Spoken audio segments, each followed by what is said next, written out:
Hello friend, कैसे हैं आप सब लोग। आई होप आप लोग अच्छे होंगे।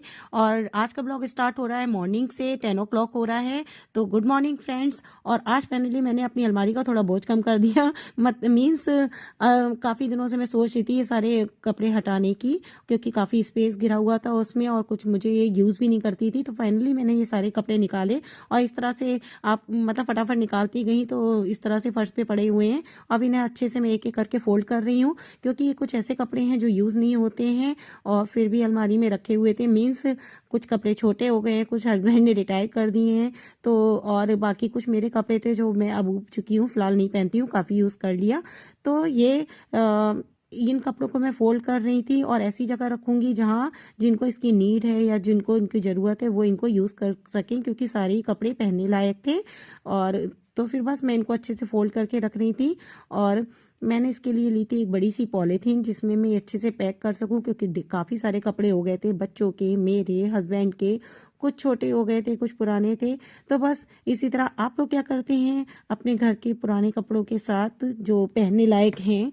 तो आई थिंक मेरे बेस्ट तरीका तो यही है कि जो ज़रूरतमंद लोग हैं उनको ये मिल जाएं कपड़े। तो फिलहाल मैं इनको गिव अप करने वाली थी, इसलिए सारे कपड़े मैंने निकाले, क्योंकि स्पेस भी हो जाएगा अलमारी में और साथ ही साथ ये काफ़ी टाइम से रखे हुए थे और मैं ये काम कर नहीं पा रही थी। तो फाइनली आज मैंने ये काम किया।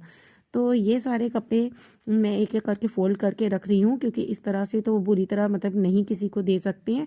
जैसा आप देख रहे हैं फ़िलहाल ये पड़े हुए हैं फर्श पे, इसलिए ख़राब लग रहे हैं, लेकिन अब जब मैं इन्हें फ़ोल्ड करूँगी तो काफ़ी सारे कपड़े ऐसे थे जो सच में यूज़ करने लायक है और सारे ही यूज़ करने लायक हैं। क्योंकि हस्बैंड लोग के कपड़े तो ज़्यादा यूज़ होते नहीं हैं, मोस्टली बस वो डेली ऑफिस वगैरह में यूज़ करते हैं, फिर उनको हटा देते हैं। तो यहाँ पर सारे कपड़े मैंने अच्छे से फ़ोल्ड कर लिए थे और मैं अच्छे से इनको पैक करने वाली थी। तो बस देखिए, मैंने अपने सूट हैं, ये कुछ बेटे के कपड़े हैं, बड़े बेटे के कपड़े जो छोटे हो गए थे, और ये है मेरे छोटे बेबी के कपड़े, और ये हस्बैंड के कपड़े हैं, जीन्स वगैरह जो एकदम फिट एंड फाइन थी, पहनने लायक थी। तो बस मैंने सोचा क्यों ना कपड़ों को हटा दिया जाए, गिव अवे कर दिया जाए, ताकि जो जिनको इनकी नीड है वो लोग ये कपड़े पहन सकें। तो इसके लिए ली थी मैंने एक बड़ी सी पॉलीथीन, जिसमें ये कपड़े मैं रखने वाली थी और ऐसी जगह रखवाने वाली थी जो जिस ज़रूरतमंद लोग उसको यूज़ कर सकें। तो आप लोग भी क्या करते हैं अपने घर के कपड़ों के साथ, मुझे कमेंट बॉक्स में ज़रूर बताइएगा। तो ये सारे कपड़े मैंने अच्छे से फ़ोल्ड कर लिए थे और फ़िलहाल मैं इस पॉलीथीन में पैक करने वाली थी। इसके लिए मैंने काफ़ी बड़ी सी पॉलीथीन ली थी, क्योंकि और तो ये छोटी मतलब कम, ये छोटे पॉलीथीन में आ ही नहीं पाते बैग वगैरह में। तो ये मुझे सबसे बेस्ट लगी, क्योंकि इसमें आ जाते। तो बस हस्बैंड मेरे हेल्प कर रहे थे मेरी कपड़ों को अच्छे से उसमें रखने में, पैक करने में। तो ये देखिए, सारे ही कपड़े मैंने एक एक करके अलग अलग मतलब बड़ों के, बच्चों के, मेरे अलग अलग सारे फोल्ड करके अच्छे से रखे थे। फिर सारा काम करने के बाद मैं आ गई थी किचन में, क्योंकि ऑलरेडी बहुत लेट हो गया था और मैं नहाई थी, मुझे ठंड भी बहुत ज़्यादा लग रही थी। लेकिन अच्छी बात ये थी मेरे साथ कि मैंने छोले ऑलरेडी बॉईल करके रख दिए थे। जब तक मेरा कपड़ों का काम हो रहा था मैंने छोले बॉईल कर दिए थे। तो यहाँ पे लेट हो गया था, इसलिए फटाफट से मैंने कढ़ाई में छोले छौके और एक साइड बना रही थी मैं राइस। तो यहाँ देखिए, मुझे बहुत ज़्यादा ठंड लग रही है, इसलिए मैंने सर भी अभी कवर कर रखा, और आपने देखा होगा उस टाइम भी कवर कर रखा था। ये राइस बन रहा था और ये एक साइड छोले रेडी हो रहे थे मेरे, छौंक दिए थे।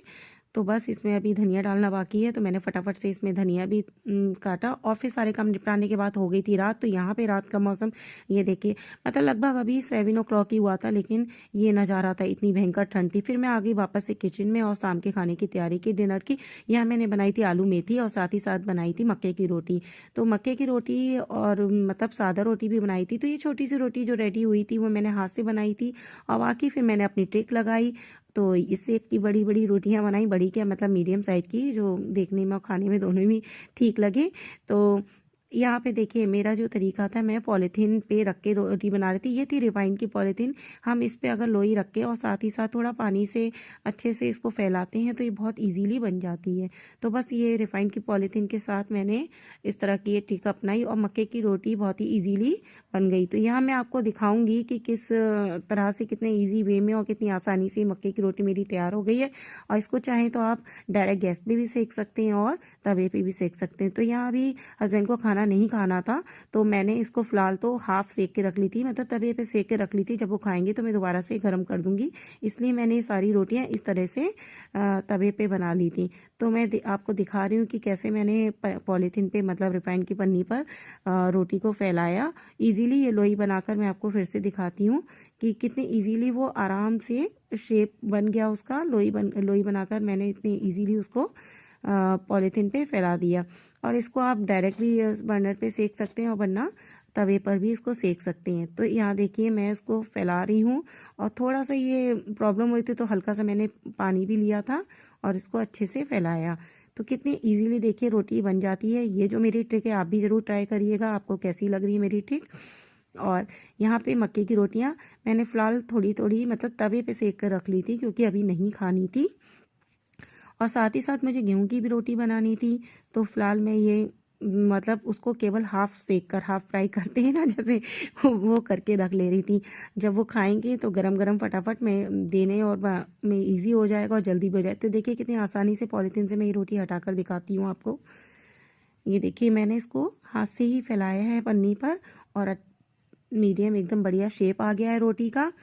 तो ये देखिए मेरी रोटी तवे पे गई और कितनी इजीली ये पॉलीथीन से सेपरेट भी हो गई और कितने अच्छे शेप से बन भी गई। तो आप भी चाहें तो ये तरीका ट्राई कर सकते हैं। यहाँ मैंने सारी रोटियाँ इस टाइप से सेक के रख ली हैं, क्योंकि हस्बैंड ने कहा अभी रुक कर खाएंगे, तो फिर बस तो मैं यहाँ सारी रोटियाँ इस टाइप से रख लेती थी ताकि टाइम ना लगे, क्योंकि ये बहुत ही स्लो फ्लेम पर बनती है तो थोड़ा टाइम लेती है। और अगर आप इस तरह से डायरेक्ट इसे तेज़ फ्लेम पे बनाएंगे तो ये जलने का और कच्ची भी मतलब रह जाए, टेस्ट नहीं आएगा। तो इस स्लो फ्लेम पे बनाया तो फटाफट से मैंने ये सारी रोटियाँ इस टाइप से तैयार करके रख ली। तो यहाँ मैं ये मेरा गेहूं का आटा भी रेडी था, तो मैंने फिर गेहूं के आटे की रोटियां तैयार की और उसको मैं बाद में सेकूंगी। अभी तवे पे हाफ ही फ्राई करके रखी हैं।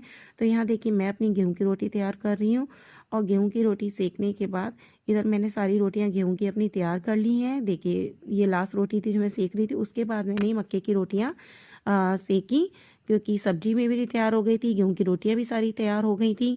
तो ये लास्ट रोटी थी गेहूं की जो मैं रेडी कर रही थी, तवे पे सेक रही थी, मतलब सॉरी गैस पे सेक रही थी।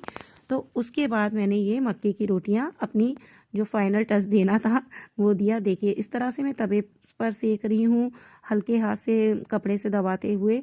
आप चाहें तो डायरेक्ट गैस पे भी सेक सकते हैं। एक दो रोटी मैंने गैस पे भी सेकी थी, लेकिन तवे पे इस तरह से कपड़े से सेकने में, क्योंकि मेरी रोटी ऑलरेडी मैंने तैयार करके रख दी थी, फाइनल उसको सेकना था, इसलिए मैंने इसको मतलब अच्छे से गर्म हो जाए तवे पे और धीरे धीरे इस तरह से सेकी। और देखिए बहुत ही सॉफ्ट और फूली सी रोटी बनी हुई है।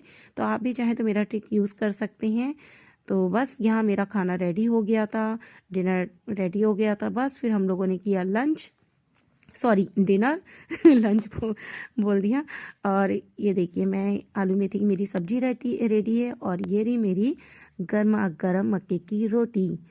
तो मक्के की रोटी टाइम लेती है, तो ये तरीका भी इजी है, अच्छा है। आप चाहें तो इसको ट्राई कर सकते हैं। कैसा लगा मेरा आपको आज का ब्लॉग, और आप भी बनाइएगा। मिलती हूँ आपसे नेक्स्ट ब्लॉग में। तो बाय बाय फ्रेंड्स।